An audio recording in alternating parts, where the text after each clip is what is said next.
Satriadin Maharinga Jongki yang dikenal dengan nama Ari Kriting, lahir 13 April 1985, adalah seorang pelawak tunggal, pemeran, sutradara dan penulis naskah berkebangsaan Indonesia.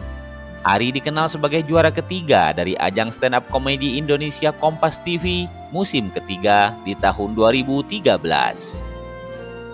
Sebelumnya, ia mulai melawak di panggung-panggung kecil bersama komunitas pelawak tunggal stand up Indo Malang. Pada tahun 2015, ia terpilih sebagai wakil presiden komunitas stand up Indo bersama Deddy Gigis.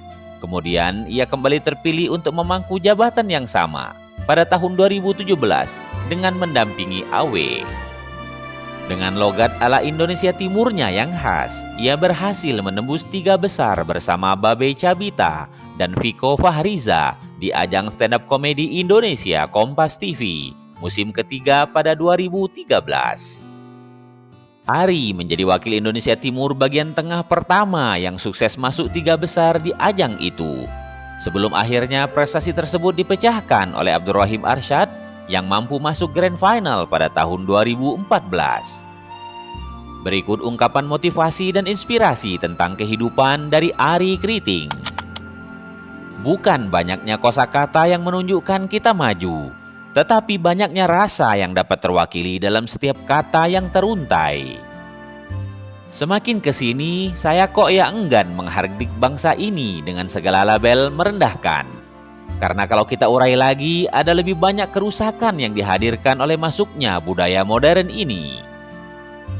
Menurutku, sedikitnya kosakata dalam bahasa Indonesia tidak lantas menunjukkan kita bangsa yang miskin kata atau bahkan malas, sehingga perkara membuat kata saja kita enggan. Aku tidak peduli kalau ternyata bahasa Indonesia cuma memiliki sedikit kosakata. Karena dari yang sedikit itu aku telah menemukan kata yang menggambarkan perasaanku untuk kamu. Resolusi saya cuma satu, membuat kamu lebih bahagia dari tahun kemarin. Tidak apa-apa dijauhi teman-teman karena pasangan kita. Karena pada akhirnya yang akan hadir di sisi kita ketika kita tua cuma pasangan saja. Restu orang tua itu bukan tidak penting. Menurut saya itu sangat penting sekali, nomor 1. Restu orang tua itu penting sekali. Cuma tidak semua orang beruntung memilikinya. Kita tidak pernah bisa kenal manusia itu 100% utuh, sedekat apapun kita, karena sikap dan perilaku manusia itu tumbuh. Dalam menikah itu pada akhirnya adalah proses belajar terus-menerus. Pada dasarnya manusia di dunia ini dalam penantian. Hidup itu mengenai penantian. Kita menantikan seseorang lahir, kita menantikan dia tumbuh dan besar. Kita menantikan hal-hal apa yang dia lakukan dalam kehidupan. Terus kita menantikan kematian datang. Kita menantikan hari perhitungan. Hari perhitungan datang, kita menantikan apakah kita masuk surga atau masuk neraka. Kayaknya hidup itu lebih banyak penantian saja. Tidak semua yang pergi itu meninggalkan luka. Bisa saja mereka pergi meninggalkan harapan untuk kembali.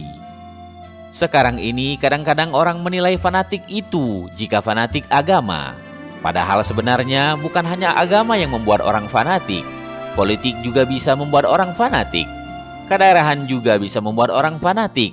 Dan seperti yang diterangkan dalam agama, bahwa Allah tidak menyukai sesuatu yang berlebih-lebihan. Kita percaya bahwa Allah Maha membolak-balikkan perasaan. Jadi kita jangan terlalu terkesima dengan apa yang kita rasakan sekarang. Saya lebih memilih dianggap orang yang gak asik dan seriusan daripada ikut-ikutan kehilangan rasa kemanusiaan. Terkadang kita tidak perlu mengalahkan orang lain. Kita hanya perlu mengalahkan diri kita sendiri.